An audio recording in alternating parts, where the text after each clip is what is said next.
नमस्कार दोस्तों, आज हम बात करने वाले हैं अपने लॉ ऑप्शनल के बारे में। अपना लॉ ऑप्शनल का आज ये टॉपिक जो उठा रहे हैं वो है आर्टिकल 12। ठीक है। आर्टिकल 12 किसके अंदर आता है भाई? फंडामेंटल राइट के अंदर आता है। ठीक है। फंडामेंटल राइट कहाँ से कहाँ तक दे रखे हैं, कौन से आर्टिकल से दे रखे हैं? आर्टिकल 12 से लेकर 35 तक दे रखे हैं। ठीक है। और 36 से फिर अपना DPS भी शुरू हो जाता है। तो आज जो बात करने वाले हैं 12 के बारे में बात करने वाले हैं बेसिकली। ठीक है। 12 में सिंपली डिफाइंड है स्टेट। क्या करना है तुम लोगों को भाई? उठाना है बेयर एक्ट। ठीक है। पहले बता रहा हूँ, बेयर एक्ट साथ में लेके बैठना है। बेयर एक्ट उठाना और उस जो भी लाइन लिखी है बेयर एक्ट में आर्टिकल 12 से रिलेटेड वो सारी पढ़ना है। ठीक है। और एक आधा केस लॉ जो मैं बताऊंगा उसको उससे लिंक करने की कोशिश करना। ठीक है। बस इतना सा करना है, आर्टिकल 12 तुम्हारा पूरा तैयार हो जाएगा। कंटेंट जो दिया है थोड़ा ज़्यादा है, इसलिए आदमी ज़्यादा पढ़ता है तो कुछ चीज़ें याद रह जाती हैं। ठीक है। और ये पूरा नहीं याद करना है तुम्हें, ये जो कंटेंट में दे रहा हूँ इसे पूरा नहीं याद करना है। इसमें हाईलाइट कर लेना या एक एकदम टू द पॉइंट नोट्स बना लेना अपने। मेरे को पढ़ाना है इसलिए मेरे को थोड़ा डिटेल लिखना पड़ता है सभी के हिसाब से, है ना। लेकिन मैं जो सलाह दे रहा हूँ वो यही है कि भाई जब अभी लेक्चर देख रहे हो साथ में नोट्स बना लेना, आर्टिकल 12 लिखना और उसमें क्या क्या इंग्रेडिएंट है या फिर क्या क्या चीज़ें जो मैं बता रहा हूँ वो एरो डाल कर लिख लेना, पॉइंट वाइज लिख लेना, जैसे मर्जी लिख लेना। बस शॉर्ट रखना बहुत। ठीक है।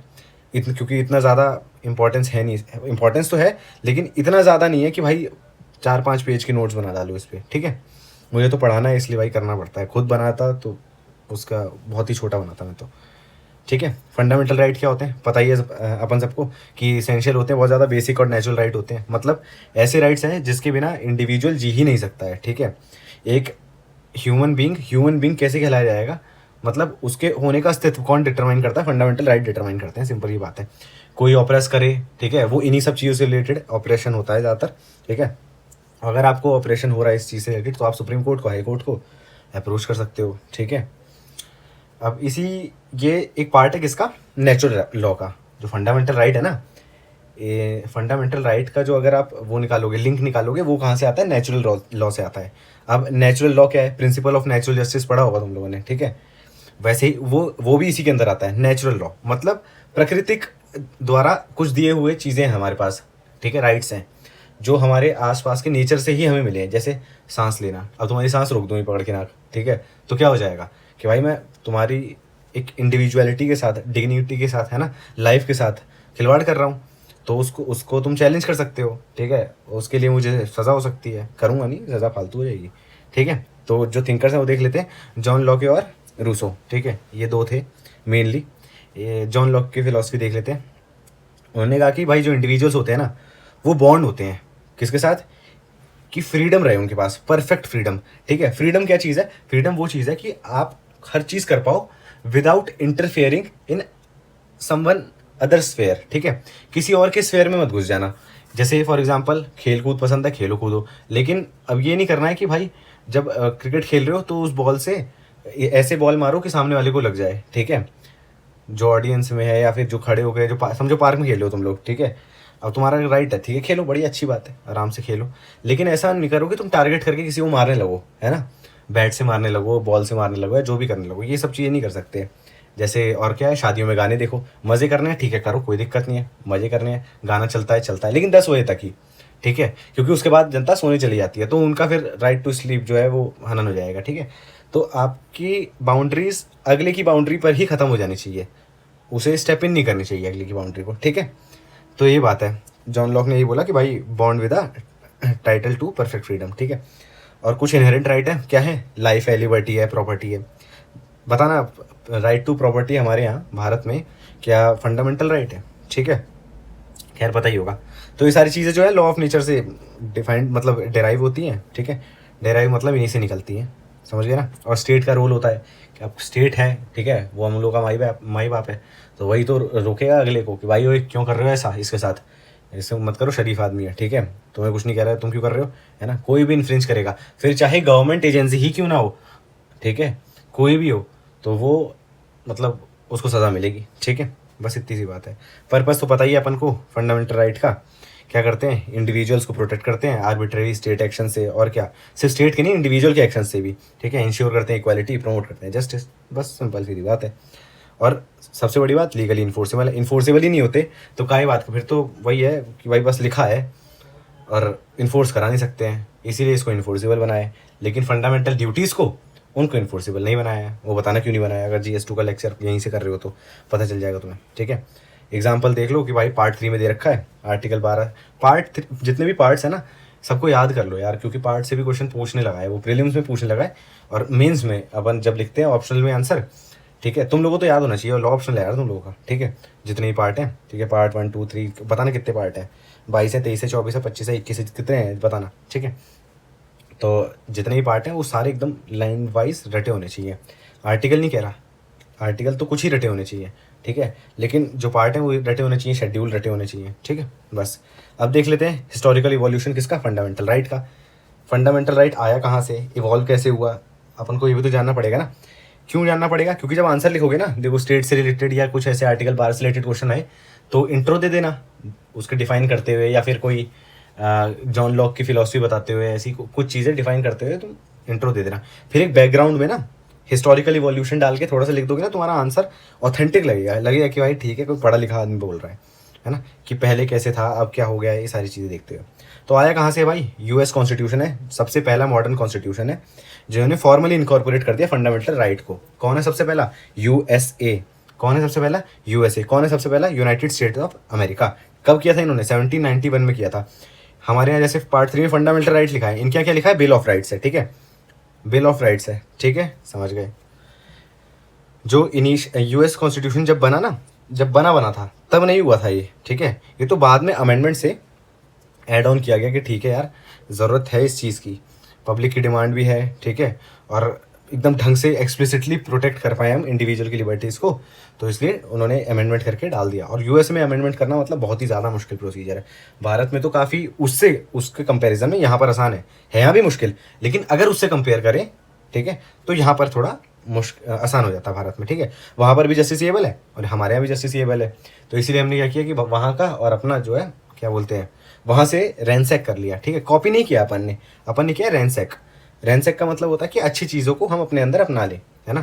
जैसे घर वाले ही बोलते हैं भाई उस बच्चे की तरह करो वो पढ़ता है, या उस बच्चे की तरह करो जो क्लीन रहता है, या जैसे भी रहता है ना।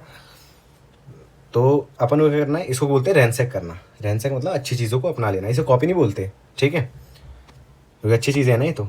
और इंटरनेशनल डेवलपमेंट होने लगी फिर उसके बाद, ठीक है, उससे इवोल्यूशन हुआ इनका, मतलब यूनाइटेड नेशन ने 1948 में इसको अपना लिया, किसको, UDHR को, universal declaration of human right. ये सब लिख कर आना है तुम लोगों को आंसर में, ठीक है, तभी तुम्हारा आंसर जो है ऑप्शनल में ऑथेंटिक लगेगा, ठीक।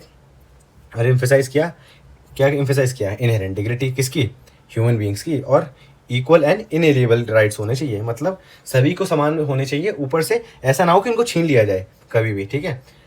आज भी भारत में आपके पास 2 राइट जो है वो कभी भी छीने नहीं जा सकते, बताना कौन से 2 राइट है वो। हिंट दे देता हूँ, मतलब 4 ऑप्शन दे देता हूँ, 20 21 22 और 19 20 21 22, ठीक है, ये 4 ले लो। इनमें से कौन से 2 हैं जो कभी भी नहीं छीने जा सकते हैं, ठीक है। फिर ऐसी आया European convention on human rights, इसने फर्दर रीइंफोर्स कर दिया किस चीज़ को, कि भाई प्रोटेक्ट करो ह्यूमन राइट्स को, है ना, किसके ज़रिए, लीगल फ्रेमवर्क के ज़रिए। फिर भारत के कॉन्टेक्स्ट में आते हैं, इंडिया ने इनेक्ट किया 1950 में, ठीक है, और फिर वहीं पर वही चीज़ है, इनकॉर्पोरेट कर दिया फंडामेंटल राइट को, तो अपन को पता ही है। और इंस्पिरेशन ली हमने कहाँ से, USA से, UDHR से, और अदर डेमोक्रेटिक कॉन्स्टिट्यूशन मेनली कहाँ से ली, USA से ली, ठीक है, वहीं से हमने रैंसैक कर लिया। फिर देख लेते हैं fundamental right in the Indian constitution. ये पढ़ाऊंगा नहीं, पढ़ाऊंगा सारे फंडामेंटल राइट, लेकिन यहाँ पर नहीं पढ़ाऊंगा, ठीक है, इस वाले लेक्चर में ही आएगा। कितने फंडामेंटल राइट है भाई, 6 है, ठीक है। पार्ट 3 में कहाँ से कहाँ तक है, आर्टिकल 14 से लेकर 32 तक है, ठीक है। 33 34 35 ये क्या है, फिर मैंने बताया फंडामेंटल राइट पार्ट 3 के अंदर फंडामेंटल राइट दिया गया है, ठीक है। 12 से लेकर 35 है, 35 तक दे रखे हैं ये आर्टिकल्स में। 12 में स्टेट डिफाइंड है, 13 में लॉ डिफाइंड है, आर्टिकल 13 में, कि लॉ होता क्या है। लेकिन मेनली आपके जो राइट्स हैं वो 14 से शुरू होते हैं और 32 में खत्म हो जाते हैं। 33 34 35 क्या है वो हम आने वाले लेक्चर्स में देख लेंगे, ठीक है। अभी समझो कि 14 से लेकर 32 तक क्या है जो हमारे पास फंडामेंटल राइट है, हमारे पास जो राइट दिया हमारे संविधान ने, हमारे फोर फादर्स ने, ठीक है, वो दे रखे हैं। 12 और 13 में क्या डेफिनेशन है किसकी, 12 में स्टेट की डेफिनेशन है, 13 में लॉ की डेफिनेशन है। 33 34 35 ये तीनों हम आने वाले लेक्चर में देख लेंगे, समझ गए। अब क्या है, अगर आपका कोई भी राइट हनन हो जाता है, आपके इन्फ्रिंज हो जाता है, कोई आपके राइट को वायलेट करने की कोशिश करता है, तो आपको क्या करना है, जस्टिसएबल है तो इसका कोई प्रोसीजर होना चाहिए, ठीक है। तो आपके पास क्या है, रिट है, ठीक है, और भी अलग अलग मैकेनिज्म भी है, लेकिन मेनली देखेंगे जो रिट है, किसके किसके पास डाल सकते हैं अपन रेट? सुप्रीम कोर्ट और हाई कोर्ट में। हाई कोर्ट में कौन से आर्टिकल के अंदर डालते हैं? आर्टिकल 226, ठीक है। और सुप्रीम कोर्ट में कहाँ पर डालते हैं? आर्टिकल 32। हाई कोर्ट के पास ज्यादा पावर है रिट इशू करने की। मतलब हाई कोर्ट जो है fundamental right plus other rights, मतलब आपका वोटिंग का अधिकार से लेकर और कोई भी अधिकार जो है वो अगर हनन होता है तो उसमें भी हाई कोर्ट रिट इशू कर सकता है, लेकिन सुप्रीम कोर्ट नहीं कर सकता है। इसीलिए कहा जाता है कि सुप्रीम कोर्ट के पास रिट इशू करने की पावर जो है वो थोड़ी कम है, थोड़ी क्या काफ़ी कम है as compare to high courts, ठीक है, समझ गए। अब पहला देख लेते हैं, पहला कौन सा राइट है? राइट टू इक्वालिटी है। इसके अंदर 5 राइट दे रखे हैं। कौन कौन से? आर्टिकल 14, 15, 16, 17, 18, ठीक है। मैंने कैसे याद किया है? ऐसे याद किया, देखो जैसे पहले राइट टू इक्वालिटी है तो इसमें 5 हो गए, फिर राइट टू फ्रीडम है इसमें 4 हो गए, तो मैंने ऐसे याद कर दिया है फ़ोन नंबर बना के 5 4 2 4 2 1, 5 4 2 4 2 1। 5 किस में? राइट टू इक्वालिटी में, मतलब 14 से लेकर 18 तक 5 हो गए, ठीक है। ये क्या है? राइट टू इक्वालिटी है, ठीक है। ये हम आने वाले लेक्चर में डिस्कस करेंगे कि 14 क्या है, 15 क्या है, 16 क्या है, 17 क्या है, 18 क्या है, लिखा है यहाँ पर सामने, पढ़ लेना इसे, ठीक है। फिर आता राइट टू फ्रीडम, आर्टिकल 19 से लेकर 22 तक। ये मैं सोच रहा हूँ पढ़ाना नहीं चाह रहा भाई, अगले लेक्चर में आएगा, ये सबको एक एक करके देखेंगे। ये आर्टिकल 12 के बारे में लेक्चर है, ठीक है। तो इसे सिर्फ ओवरव्यू दे रहा हूँ यहाँ पर अभी, क्योंकि फंडामेंटल राइट्स का भी अपना पहला लेक्चर है, तो ये ओवरव्यू है, ठीक है। आर्टिकल 19, 20, 21, 22, 5 पहले वाले में देखे राइट टू इक्वालिटी में 5 आ गए थे, 5 आर्टिकल, ठीक है। यहाँ पर 4 आर्टिकल आए, 5 4, ठीक है। आर्टिकल 19, 20, 21, 22 4 हो गए, ठीक है। 5 4 2 किसके अंदर आएंगे? 23, 24 किसके अंदर है? Right against exploitation. Right to exploitation नहीं है, राइट अगेंस्ट एक्सप्लॉयटेशन है, ठीक है। फिर है 5 4 2 4, फिर 4 आ गया, कौन सा है? Right to freedom of religion. 25, 26, 27, 28 4 हो गए, फिर 2, फिर कौन सा है? Cultural educational right. 29 और 30 2 हो गए, है ना। आर्टिकल 29 और आर्टिकल 30 2 आर्टिकल है, किसके अंडर है? कल्चरल एंड एजुकेशनल राइट के।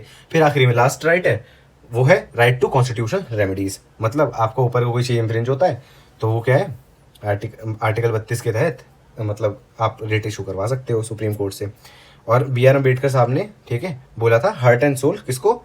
इस वाले आर्टिकल को, आर्टिकल 32 को आता है ये हार्ट एंड सोल है संविधान का। क्यों?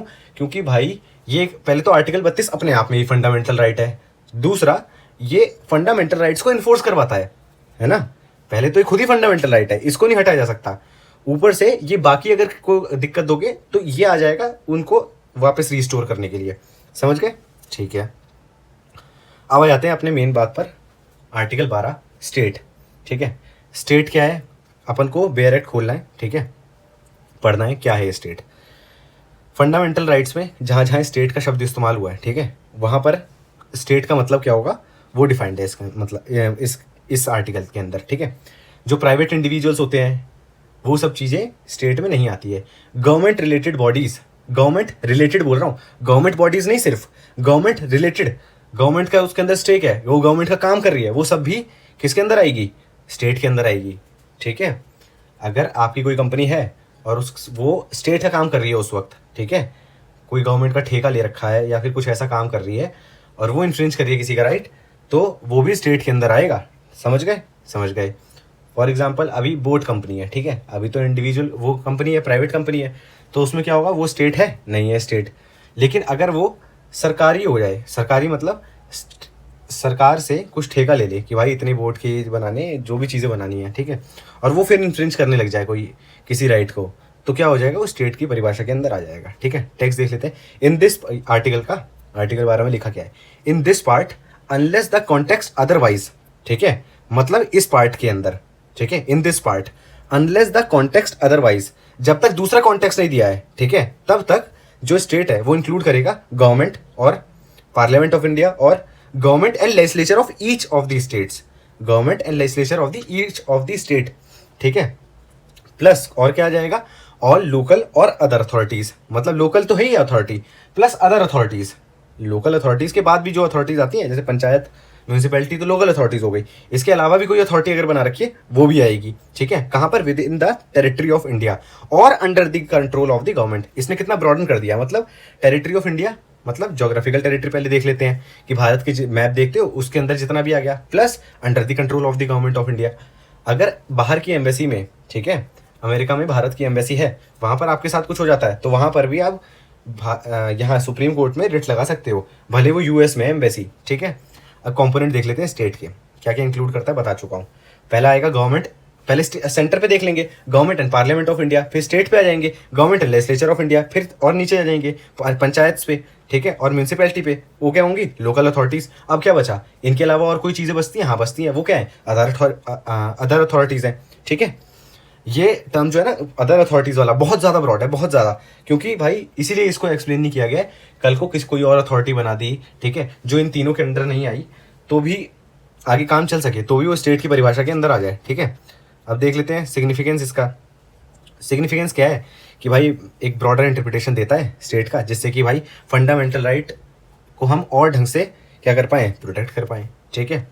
अब जुडिशियल इंटरप्रिटेशन देख लेते हैं किसका, अदर अथॉरिटीज़ का। आर्टिकल 12 में जो दी गई है अदर अथॉरिटीज़, ठीक है। अदर अथॉरिटीज़ पहले तो ये इसी पे ज़्यादा बवाल रहता है कि भाई अदर अथॉरिटीज़ में क्या क्या चीज़ें आ सकती हैं, क्योंकि बाकी चीज़ें तो डिफाइंड है, बाकी चीज़ें तो साफ लिखी हुई है, एक्सप्लिसिटली है, ये नहीं डिफाइंड है भाई कहीं पर भी, तो इसीलिए जुडिशियल इंटरप्रिटेशन की हमें ज़रूरत पड़ती रहती है, ठीक है। और कोर्ट ने ना काफ़ी एक फंक्शनल अप्रोच इस्तेमाल किया है। उन्होंने बताया कि भाई कुछ क्या बोलते हैं कि कोई एंटिटी अगर इंस्ट्रूमेंटलिटी और एजेंसी है स्टेट की, तो उसके बारे में बताया है, ठीक है, उस पर फोकस करती है। अब हम देख लेते हैं नीचे कि कुछ टेस्ट बना दिए हैं। टेस्ट मतलब जैसे आप लोग टेस्ट करते हो कि हाँ ठीक है ये 4 क्वेश्चन है, अगर ये चीज़ें होंगी तो अपन पास हो जाएंगे, ये चारों सॉल्व कर दिए तो अपन पास हो जाएंगे, है ना, एक भी रह गया तो अपन नहीं पास होंगे। तो वैसे ही यहाँ पर है, कौन से केस में हुआ, इन टेस्ट को कहाँ पर क्रिस्टलाइज किया, कौन से टेस्ट में हुआ, Ajay Hasia versus Khalid Mujib, Ajay Hasia versus Khalid Mujib, Ajay Hasia versus Khalid Mujib, 1981 का केस है, ठीक है। ये बहुत इंपॉर्टेंट केस है भाई, रट लेना, इधर देखो, ठीक है, इधर देखो, रट लेना, इसे नहीं छोड़ के जाना है, ये वाला बहुत इंपॉर्टेंट केस है आर्टिकल 12 से रिलेटेड, ये याद होना ही चाहिए। अगर नींद में भी उठा के पूछो ना आर्टिकल 12 का एक केस जो बहुत इंपॉर्टेंट है, वो है अजय हासिया, ठीक है। कौन सा किस समय का है, 1981 का है, समझ गए, समझ गए। पहला क्या है, entire share capital held by the government, अगर गवर्नमेंट ओन करती है एंटायर शेयर, ठीक है। फॉर एग्जांपल ये कौन सी है, कोई भी कंपनी उठा लेते हैं, जैसे एयर इंडिया है फॉर एग्जांपल, पहले वाली, ठीक है, पहले गवर्नमेंट के पूरे शेयर थे, ठीक है। अगर गवर्नमेंट पूरे शेयर ओन करती है, ठीक है, सारे कैपिटल मतलब क्या बोलते हैं यार, जितने भी शेयर्स हैं उसके इशू करने वाले, ठीक है, वो सारे गवर्नमेंट के पास हैं, तो क्या हो जाएगी, गवर्नमेंट बॉडी हो जाएगी वो, ठीक है। जैसे भारत पेट्रोलियम कॉर्पोरेशन या फिर ऑल इंडिया एयर कह रहा हूँ, एयर इंडिया थी, ठीक है, पहले के ज़माने, मतलब अभी से जब, अभी तो वो हो गई है, क्या बोलते हैं, अरे यार प्राइवेट हो गई है, और क्या बोलते हैं, डिसइन्वेस्टमेंट कर देते हैं ना, तो एक शब्द इस्तेमाल करते हैं वो मैं भूल रहा हूँ, ठीक है।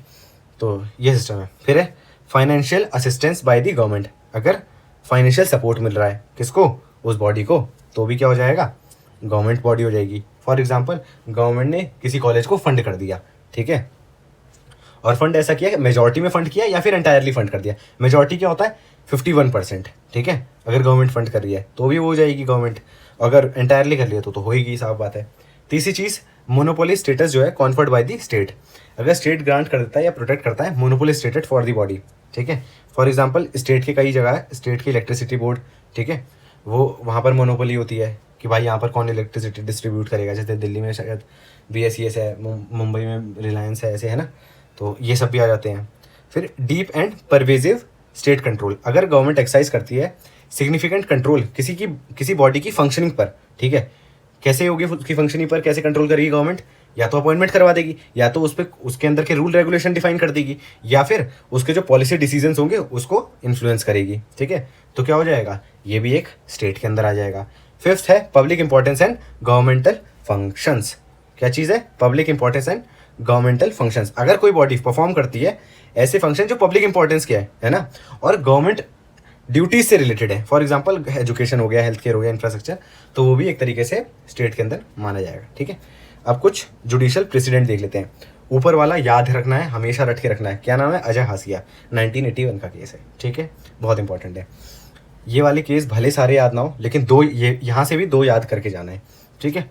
तुम्हारी भलाई के लिए बोल रहा हूँ, मेरे को कुछ नहीं मिल जाएगा भाई, इसीलिए आया हूँ यहाँ पर कि साला इतना महंगा महंगा लोग कोर्स बेचते हैं, 50-50, 60-60, 70 हज़ार का, सिर्फ लॉ ऑप्शनल का, यार अरे लूट मचा रखी है क्या, इसीलिए यहाँ पर फ्री में करा रहा हूँ। फ्री में क्या, फ्री तो कुछ नहीं होता है, मैं तो तुम लोगों के पास अटेंशन मांग रहा हूँ, अटेंशन इसलिए तुम्हारे लिए ही, मेरा कुछ नहीं जाएगा, मेरा तो हो लिया जो होना था, ठीक है, मैं तो बढ़िया अपनी प्रैक्टिस चल रही है, लेकिन मेरे अंदर से लगता है यार इतना पैसा क्यों दे कोई पढ़ने के लिए, ये तो पागलपन हो जाएगा। वो भी इतना ज़्यादा, अरे यार 2-4 हज़ार 5 हज़ार समझ आता है, लेकिन ये 80 हज़ार 70 हज़ार 50 हज़ार, अब मिनिमम भी देखोगे ना 25 हज़ार, अरे ये कोई अजीब बात है यार। चलो आओ कंटिन्यू करते हैं। फिर है सुखदेव, पहला वाला देख लेते हैं, Rajasthan state electricity board versus Mohanlal. इसमें सुप्रीम कोर्ट ने कहा कि जो राजस्थान स्टेट इलेक्ट्रिसिटी बोर्ड है ना, ये एक स्टैट्यूटरी बॉडी है जो लेजिस्लेशन से बनी है, तो इसीलिए अथॉरिटी है किसके अंडर, आर्टिकल 12 के अंदर। ठीक है, समझ गए, समझ गए। इसकी रीजनिंग नीचे पढ़ लेना, समझ आ जाएगा तुम लोगों को। फिर है सुखदेव वर्सेस भगत राम। उसमें क्या है, 3 स्टैट्यूटरी बॉडीज़ हैं, LIC, ONGC और IFC। ये भी किसके अंडर आती है, आर्टिकल 12 के अंदर आती है। ये चीज़ें याद कर लेना कि भाई अगर लेजिस्लेशन से बन रही है तो भी स्टेट की है, ठीक है। और LIC, ONGC, IFC, ठीक है, वो भी क्या बोलते हैं, अथॉरिटी है किसके अंदर, आर्टिकल 12 के अंदर। क्यों, क्योंकि ये भी स्टैट्यूट से बनी है। और क्या कर रही है, ऊपर अपन देखा था, पब्लिक फंक्शन परफॉर्म कर रही है भाई। अगर पब्लिक फंक्शन परफॉर्म करेगी तो क्या होगा, ये गवर्नमेंट से रिलेटेड, ठीक है, पब्लिक फंक्शन तो परफॉर्म कर रही है और वो गवर्नमेंट की ड्यूटी भी है, तो क्या हो जाएगा, स्टेट हो जाएगी, ठीक है। फिर है सोम प्रकाश वर्सेस यूनियन ऑफ इंडिया। इसमें फिर से भारत पेट्रोलियम कॉर्पोरेशन को ये बोल दिया गया कि भाई ये जो है अरे अथॉरिटी है आर्टिकल 12 के अंदर। भले ये BPC जो है वो स्टैट्यूटरी बॉडी नहीं है, ठीक है, लेकिन रिकॉग्नाइज करी गई है, ठीक है। भले ही एक लॉ ना, मतलब एक लॉ नहीं बना BPC बनाने के लिए, लेकिन एक लॉ ने इसको रिकॉग्नाइज कर लिया, ठीक है। एक लॉ ने इसको रिकॉग्नाइज कर लिया कि ठीक है यार, BPC भी चीज़ है कुछ, ठीक है। ऊपर से ये परफॉर्म कर रही है पब्लिक फंक्शन, तो ये भी क्या हो जाएगी, गवर्नमेंट बॉडी हो जाएगी। रजा हासिया वाला तो बता चुके हैं, क्या पढ़ लो, ठीक है। इसमें एक सोसाइटी रजिस्टर हुई सोसाइटीज़ रजिस्ट्रेशन एक्ट के अंडर, ठीक है। इसमें क्या हुआ कि रन कर रही थी government sponsored regional engineering college, इसको ही बोल दिया गया अथॉरिटी है, ठीक है। बस यही सारी चीज़ें हैं। इम्प्लीकेशन देख लेते हैं ऑफ बीइंग एन अथॉरिटी, मतलब क्या क्या चीज़ें हो जाएंगी अगर अथॉरिटी, आप कॉन्सिक्वेंसेज क्या होंगे, मेनली बात ही है अगर अथॉरिटी है तो। पहला क्या है, सब्जेक्ट टू फंडामेंटल राइट्स। अगर कुछ भी इधर उधर करोगे तो गेम हो जाएगा तुम्हारा, ठीक है। जुडिशरी तुम्हारा गेम बजा देगी, बोलेगी भाई इसका राइट क्यों आपने ऐसा किया, ठीक है, इन्फ्रिंज किया, तो आपको थोड़ी सज़ा मिलेगी, ठीक है। और वो किसी भी तरीके से हो सकती है, इसलिए उन लोगों को कंप्लाई करना पड़ता है, ठीक है, किसके साथ, फंडामेंटल राइट के साथ। फिर है subject to administrative law. The entity must adhere to principle of administrative law such as fairness, reasonable and non arbitrariness. Administrative law पढ़ेंगे आगे तो समझ आ जाएगा किससे रिलेटेड है एडमिनिस्ट्रेटिव लॉ। मेनली बात समझो कि भाई जो भी अगर अथॉरिटी के अंदर आ गए हो, वैसे तो सभी को होना चाहिए, लेकिन अगर अथॉरिटी के अंदर आ गए हो तो बहुत ही ज़्यादा है कि आपको ये चीज़ें होनी चाहिए, मतलब फेयरनेस रखनी अपने काम में, रीजनेबलनेस होनी चाहिए और नॉन आर्बिट्रेरीनेस होनी चाहिए, ठीक है। ऊपर से लास्ट चीज़ है सब्जेक्ट टू रिट जुरिडिक्शन, मतलब आर्टिकल 12 और आर्टिकल 226 के तहत हम लोग अपना राइट भी सिक्योर कर सकते हैं। अब आ जाते हैं किस पे, लोकल अथॉरिटीज़ पे। आर्टिकल 12 में दे रखा है, ये भी पता ही होगा तुम लोगों को, कौन सी है, म्यूनसिपल कॉर्पोरेशन, विलेज पंचायत और district board, district planning committee. ये सारी चीज़ें क्या है, लोकल सेल्फ गवर्नमेंट के अंदर आती है ना, इसे लोकल गवर्नमेंट हो गई। अब कोई अथॉरिटी लोकल गवर्नमेंट है, वो कैसे पता चलेगा, पता चल जाएगा भाई, कैसे पता चलेगा देख लेते हैं। ये रहा, पहले तो एक इसका सेपरेट लीगल एग्जिस्टेंस होना चाहिए, ठीक है। सेपरेट लीगल एग्जिस्टेंस मतलब कुछ टैक्स कलेक्शन पावर, ठीक है, कुछ रिस्पॉन्सिबिलिटीज इसकी अपनी, ठीक है। सिर्फ गवर्नमेंट एजेंसी है ये नहीं होना चाहिए, ये एक सेपरेट लीगल एग्जिस्टेंस होना चाहिए इसका। एक तो ये एक्ट से आई हो, ठीक है, दूसरा इसके पास अपनी पावर्स अपनी ड्यूटीज़ पड़ी हो, ठीक है। ये ऊपर से जो ऑर्डर है वो ना वो तो फॉलो करेगी, लेकिन इसका अपना भी कुछ है, ठीक है। जैसे आप अपने माँ बाप के बच्चे हो, ठीक है, इस तरीके की बात हो गई। ऊपर से इनका अपना डिफाइंड जोग्राफिकल एरिया हो कि भाई इतने में ही काम करोगे, इससे ज़्यादा से बाहर तुम नहीं जा सकते। लेकिन क्या BPC वगैरह में है, भारत पेट्रोलियम में ऐसे कोई डिफाइंड नहीं है, ऐसा कोई डिफाइंड नहीं है, जहाँ मर्जी जाए करते रहते हैं लोग काम, है ना। इंटरनेशनल भी करते हैं, यहाँ भी करते हैं, हर जगह कर सकते हैं। लेकिन पंचायत जो है एक एरिया के लिए बनी होती है, एक जोग्राफिकल एरिया के लिए। ऊपर से क्या है, और क्या होना चाहिए, होली और पार्टली इलेक्टेड होनी चाहिए, किसके द्वारा, इनहेबिटेंट। आप देख रहे हो LIC में है ऐसा, नहीं है, होली और पार्टली इलेक्टेड है, नहीं है ना, इसीलिए वो लोकल अथॉरिटी में नहीं आती है। फिर एक ऑटोनॉमी होनी चाहिए, जो बता चुका, फी कलेक्शन या फिर कुछ ऐसी चीज़। ऊपर से गवर्नमेंट फंक्शन क्या बोलते हैं परफॉर्म करे, वो भी है, वो तो होना ही चाहिए। गवर्नमेंट फंक्शन ही परफॉर्म नहीं कर रही या ड्यूटीज़ नहीं कर रही तो फिर कैसे चलेगा यार, है ना। और have the power to raise fund, ये तो पहले ही बता दिया अपन ने कि भाई फीस लेने की पावर होनी चाहिए। एग्जाम्पल दे देते हैं, municipal committee providing water supply and sanitation services, ठीक है। इतना ही था आर्टिकल 12 के अंदर। अब क्या करना है, प्रीवियस ईयर उठाना है और क्या करना है, क्या करोगे, अरे इस कंटेंट को उसके अंदर डालने की कोशिश कर देना, बस लिख कर देख लेना या फिर दिमाग में दोहरा कर देख लेना।